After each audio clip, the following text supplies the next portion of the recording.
Good Daled Zion. On the eighth day, You're starting on Chet, actually. yes, the Mizorah comes to the guilt offering, leans both hands on it, and slaughters it. The two Kohanim receive its blood, one in a vessel, one in the other hand. The Kohen who receives the blood in a vessel comes and throws it against the side of the altar. The Kohen who receives the blood in his hand then comes to the Mitzorah. The Mitzorah has already immersed himself in the chamber of the Mitzorim and has come to stand in the Nicanor's gate, and Rabbi Yehuda says he does not require immersion. Mitzorah puts his hand into the courtyard, and the Kohen places the blood of the guilt offering on the anti-nex of the Mitzorah's ear. Then the Mitzorah puts his hand into the courtyard, and the Kohen places the blood of the guilt offering on his thumb. Then the Mitzorah puts his foot into the courtyard, and the Kohen places the blood of the guilt offering on his leg, big toe. Rabbi Yehuda says the Mitzorah puts all three limbs inside the courtyard simultaneously. If the Mitzorah is missing his thumb, his big toe, or his right ear, it can never become tahor. Reb Eliezer says the Kohen applies the blood on the place where they should be, and Reb Shimon says that the Kohen places the blood on the left limb. The Mitzorah has fulfilled his obligation. The Kohen takes from the log container of oil and pours some oil into the palm of his fellow Kohen. If he pours it into his own palm, it's valid. Then he dips his finger on the oil and sprinkles 7 times around the Holy of Holies, each sprinkling requiring a dipping. Then the Kohen comes to the Mitzorah. He applies the oil to the same parts of the body of the Mitzorah that he applied the blood as stated on the place of the blood of the guilt offering. And he shall place the remainder of the oil that is in the palm of the Kohen on the head of the one becoming tahor as an atonement. If the Kohen places the oil on the Mitzorah's head, the Mitzorah's atonement is complete. If the Kohen does not place it, the Mitzorah's atonement is not complete. These are the words of Rabbi Akiva. Rabbi Yochanan ben Nori says they are the remembrance of the mitzvah. Whether or not he places the Mitzorah's atonement it is complete, considered as if his atonement is not complete. If part of the log was missing before the Kohen poured it into his left hand, he may replenish it. If after he poured it into the left hand, he should bring a new log container of oil. These are the words of Rabbi Akiva. And Rabbi Shimon says if the part of the log was missing before he sprinkled the oil, he should replenish it. If after he sprinkled the oil, he should bring a new one. If the Mitzorah brought his offering when he was poor and then hold on. You're already onto my on to you. Okay. Yeah. Okay. So Mitzorah shehevi korban oni. Okay. So remember there are 3 korbanos that the Mitzorah brings. One is the asham. We've just been talking about the asham now, and that had that special treatment where they take some of the blood and touch him on it. Okay, so that's your guilt offering. Then he also has to bring a chatas and an olah. Okay. Now the chatas and the olah depends on his financial position. Asham makes no difference, and asham can only be a behemoth. There's no such thing as a bird asham. Okay. But the chatas and the olah can be bird offerings if he's poor. So it all depends on his financial means. Okay. So says the Mishna, what happens if his financial position changed midway during the ritual? Like for example, somebody ran up into him and said, "Oh, your father just died, and you're now a millionaire." Or somebody ran up to him in the middle, conversely, and said, "All of your ship that was at sea sank. I'm sorry." So suddenly changing his financial position. Okay, so here's the situation. Mitzorah shehevi korbana oni. So he brought his korban as an oni. So he arrived with the birds. V'he'ashir, and suddenly became rich. Or ashir, he started out rich. V'he'eni. Hakol holech achar chatas. Rabbi Shimon. So Rabbi Shimon says everything depends on whether or not he has brought the chatas. If he started bringing the chatas, now that's the first of the offerings that actually makes a difference of whether it's a bird or a behemoth. Okay, although that's not actually Rabbi Shimon's reasoning, we'll see what the difference is in a second. Let's just finish the Mishnah. Rabbi Yehuda Omer achara asham. So the machlokes Rabbi Shimon and Rabbi Yehuda is that Rabbi Yehuda says it's kavua at the time that he brings the asham. So as soon as the asham has been shechted, the avodah has begun, and now his financial status is locked in, whether it's lekula or lechumra. Okay. And so what's the reasoning behind them is that Rabbi Yehuda says that once the asham has started, is because that's when the whole ritual has really begun. It's the first thing that's brought because it's the part that's got the special treatment where he gets the blood on the ear and the thumb and the toe and whatever. So that's the special thing about the Mitzorah. Whereas Rabbi Shimon says that the ikar of his avoda is the chatas, because he needs to bring a sin offering for the chait that made him into a matzorah in the first place. So once he's brought that, that's what's koveya. Okay. Matzorah oni. So he's a poor matzorah shehevi korban ashir, but he went and extended himself and brought a korban of behemoths. Yatza, it's okay. He's allowed to do that because he's gone above and beyond the call of duty. He didn't need to bring the behemoths. He could have brought birds. It's acceptable. The asher shehevi korban oni lo yatza. However, if a rich guy comes with the birds and says, "I don't like," he doesn't feel like bringing something more expensive, that's not good enough. If he can bring the behemoths, he must. He cannot bring something below his station. Right? That's always the situation. Malin b'kodesh and Moridin b'kodesh. You can go up, but you can't go down. Maybe Adam al yidei beno, al yidei bito, al yidei abdo v'shivcha so korban ani machilan bizvachim. So now here's a rich guy who's got children, he's got slaves, and they are all dependent on him.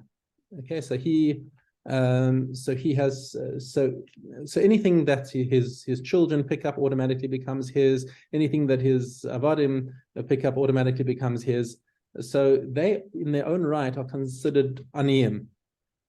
Mm-hmm. If they become liable to bring a korban, then they have they fall into the category of an ani, even though their master or father is wealthy, because they have their own obligation. It's a personal obligation on them, and they have to bring it. But now, let's say the master or the father says, "Look, I want my slave to be able to eat kodshim.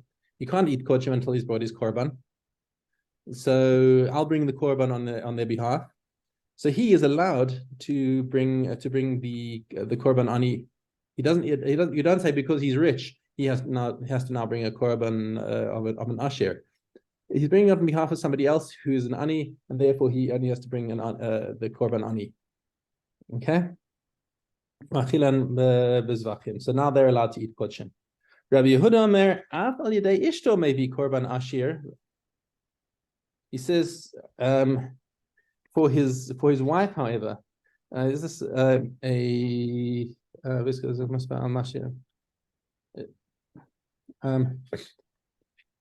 so when it says even, so what he's talking about is the beginning of the Mishnah, where it's talking about an usher trying to bring a korban ani. So you might say, because of this halach that we just brought about the slaves and the children, and you might say, okay, so his wife is also dependent on him, and if she becomes a mitzoras, then he can bring a korban ani on her behalf. And says Rabbi Yehuda, don't make that mistake. His wife is ishto kagufo, and he has to bring a korban ashir for her, because she's his household, and he's responsible for her. So he has to also bring a korban ashir for her.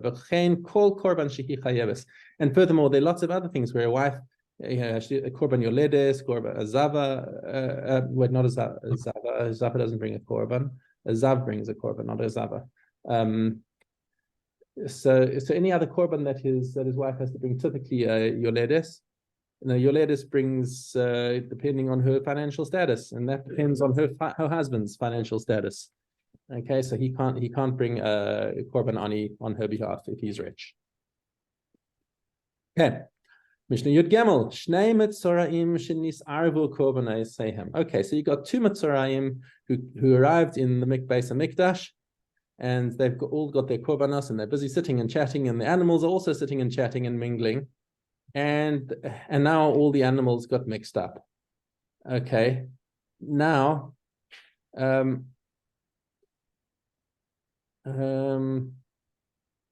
korbano shel echad mehem umeis echad mehem. So what happened is that one of the two chataos, so one of the two chataos got wait, hold on a second. One of them died. One of them did die. Yes, right. I was just making sure that we're talking about past tense, not let it be. Okay. So one of them was brought, and one of them died. Now the big problem that we have over here, we're assuming the big problem is the chatas, because when it comes to the ola, You can bring a voluntary ola. There's no problem with bringing an ola that doesn't have a chiyuv. A chatas is a problem, and as it turns out, so is an asham according to most opinions. This Mishnah may only be talking about the it might only be talking about the opinion of a minority opinion that says that you can actually have a voluntary asham. But the halacha is not like that. The halacha between chatas and asham is very similar.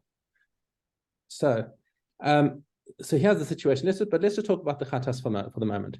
One of them was brought and one of them died. Okay, so now comes the question of the people of Alexandria to Rabbi Yeshua, and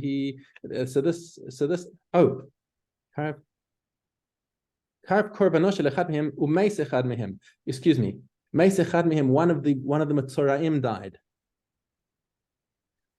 Okay, so we don't know whose chatas was brought. So now what do you do with the remaining animal? You can't bring it on al tanai, okay? And you also you can't not bring it. So here, I want to just read the commentary on this over here because it will explain it a little better. Hold on a sec. Okay. So the problem is, how is the surviving Mitzvah to complete his purification and be permitted to eat kodshim? If both men had remained alive, they could have offered the remaining sin offering and stipulated that it should atone for its owner, whoever he is. But with one Mitzvah dead, the remaining sin offering cannot be offered up, since it might be that of the dead man. And the sin offering of a dead person may not be sacrificed, it must rather be starved to death. Nor may the survivor discard the sin offering and bring another, since the sin offering that was already offered might have been his, and having already made atonement, he's forbidden to bring into the azara an animal that's not needed for a korban. So he's messed up now. Because either way, you're taking a chance on doing something that's not allowed. So Rabbi Yeshua comes with a great workaround. He says, let him write all his property over to somebody who will give it back to him later, somebody that he trusts. Now he's an ani, and now he can bring a bird offering. And the difference between a bird chatas and a chatas behema is that a bird chatas can be brought besapek. Okay, so we can say, okay, so you bring this besapek, and what happens is instead of the kohanim eating it, it's put aside. There's a special place to put the bird offerings that are brought in dat, and now you can bring the korban ani. So this is wonderful for the chatas. It doesn't answer what you do with the asham, but kachazeh. Okay. Hajan Allah maseches Negaim, and let us. Base. Yep, Yud Beis Vav. The Kohen does not go into his own house to confine, nor does he stand inside the house that contains the nega to confine. Rather, he stands next to the entrance of the house that contains the nega and confines as stated, and a Kohen shall leave the house to the entrance of the house, and he shall confine the house for 7 days. He returns at the end of the week and examines the house. If it's spread, the Kohen commands that they remove the stones out of the nega and throw them outside the city to a tamei place. They shall take other stones to replace the removed stones, and he shall take other clay to replace the plaster of the house.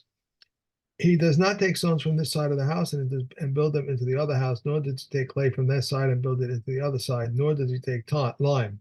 2 stones are not replaced with 1 stone, nor 1 stone with 2, but 2, 3, and 4 stones can be replaced with 2. From here they said, woe is to the evildoer and woe is to the neighbor. But both owners remove the deflected stones, scrape around them, and place the new stones. However, he alone brings clay, as it is stated, and he shall take other clay and plaster the house, and his neighbor does not assist him in the plastering. The Kohen returns at the end of the week to examine the house. If the nega returned, the house is demolished. Its stones, its wood, and all the clay of the house are removed from the city to a tamei place. An adjoining expansion of any size is tamei, and a distant one must be the size of a gris, and the return of a house nega must be 2 gris. There are 10 houses. If the nega turns dull after the first week or it disappears, it is scraped off and the house becomes tahor. If the nega turns dull after the second week or it disappears, it is scraped off and the house requires taharas of atzapurim. If the nega spreads after the first week, the owner removes, scrapes, and plasters, and the Kohen gives the house a week of confinement, and if the nega returns, the house is demolished. If the nega does not return, the house requires taharas hasapurim, And if the nega retains the same after the first week and spreads after the second, the owner removes, scrapes, and plasters, and the Kohen gives the house a week of confinement. If the nega returns, the house is demolished. If the nega does not return, the house requires the Haris to Purim. And if the nega remains the same after both weeks, the owner removes, scrapes, and plasters, and the Kohen gives the house a week of confinement. If the nega returns, the house is demolished. If the nega does not return, the house requires the Taharis to Purim. If the nega reappears before the owner is made the house tahor with Taharis to Purim, the house is demolished. If the nega appears after the owner paid the house tahor with Taharis and Sephora, the house is examined anew. Okay. Little And we have the first of Negaim, Aleph. Aleph, appearance of Negaim are 2 that are 4. Maharis is right. I think All the right.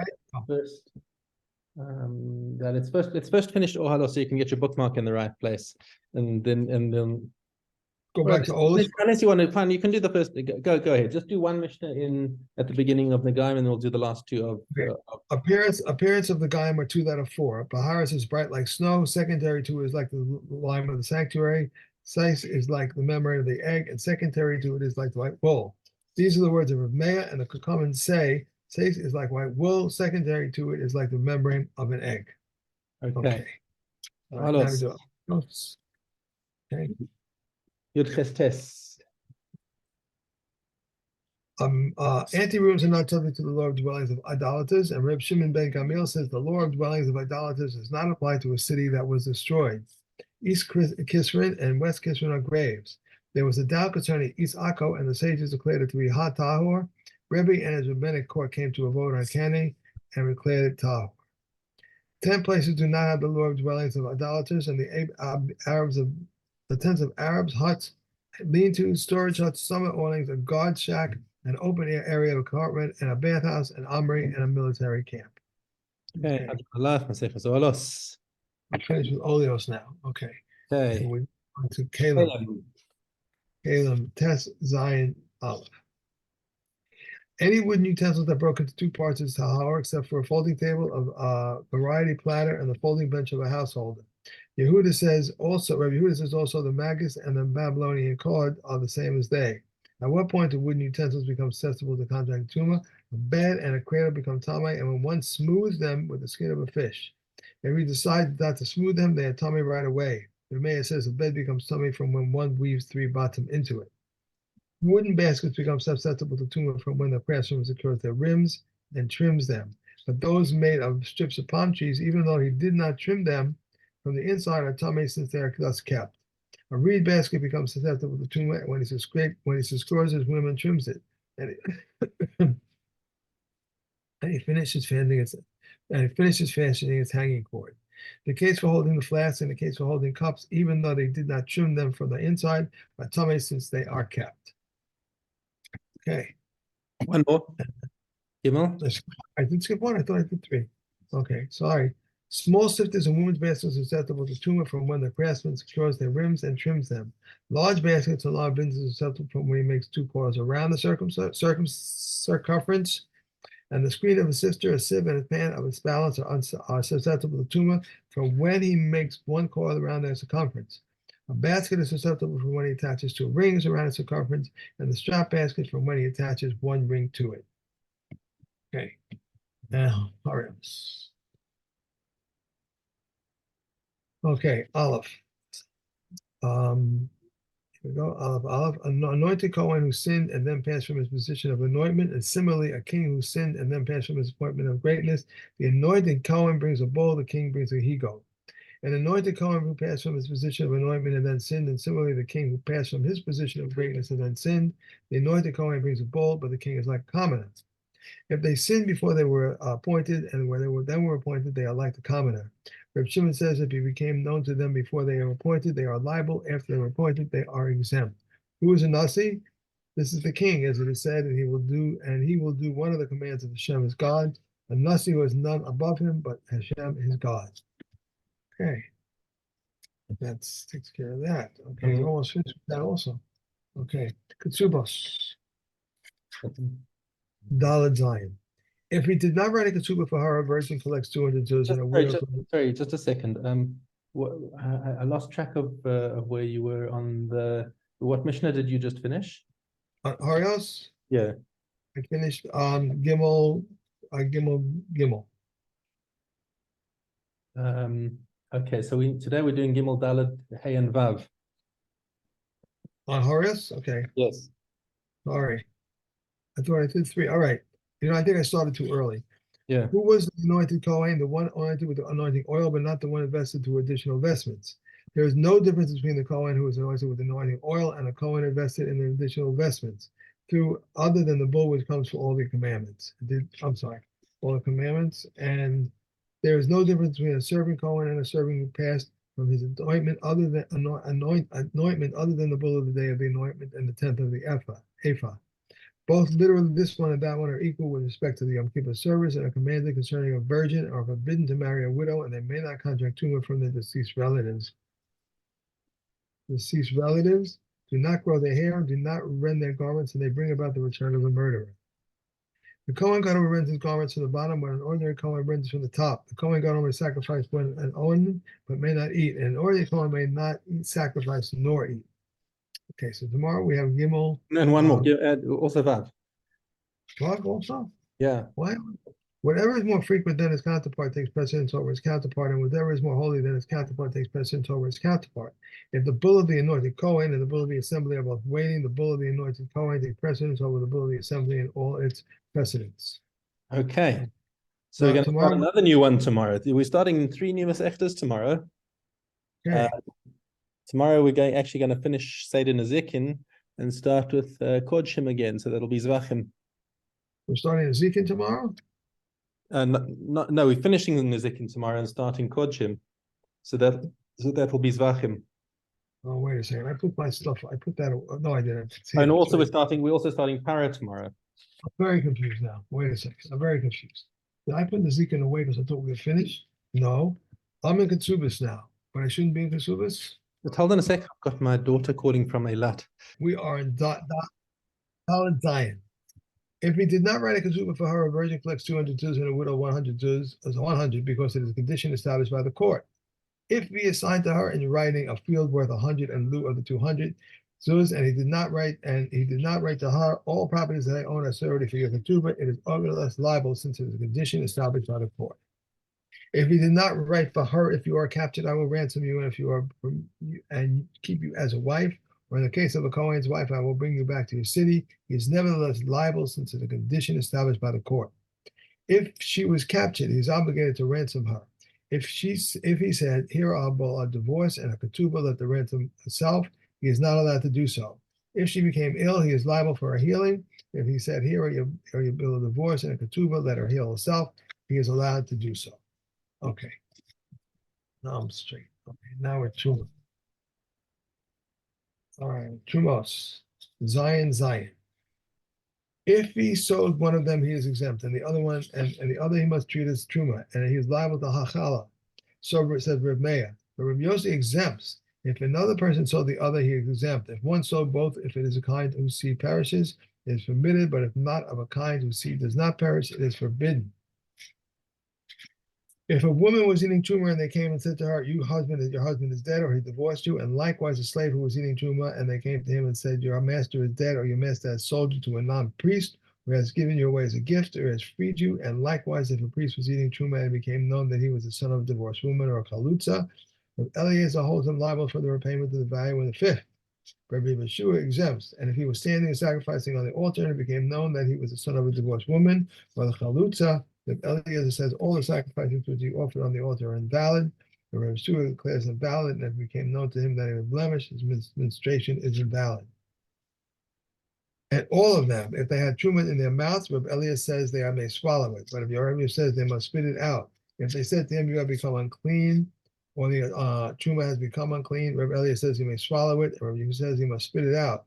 You are unclean, or the truma was unclean, or it became known that it was tevel, or the rice of rishon, or which truma had not been taken, or ma'aser sheni or hegdish that had not been redeemed, or he tasted the taste of a bug in his mouth, he must spit it out. Okay, and we're done here. Okay, thank you very much. Have a great day. Normal time tomorrow. Normal time tomorrow. Thank you. Bye bye. Yes.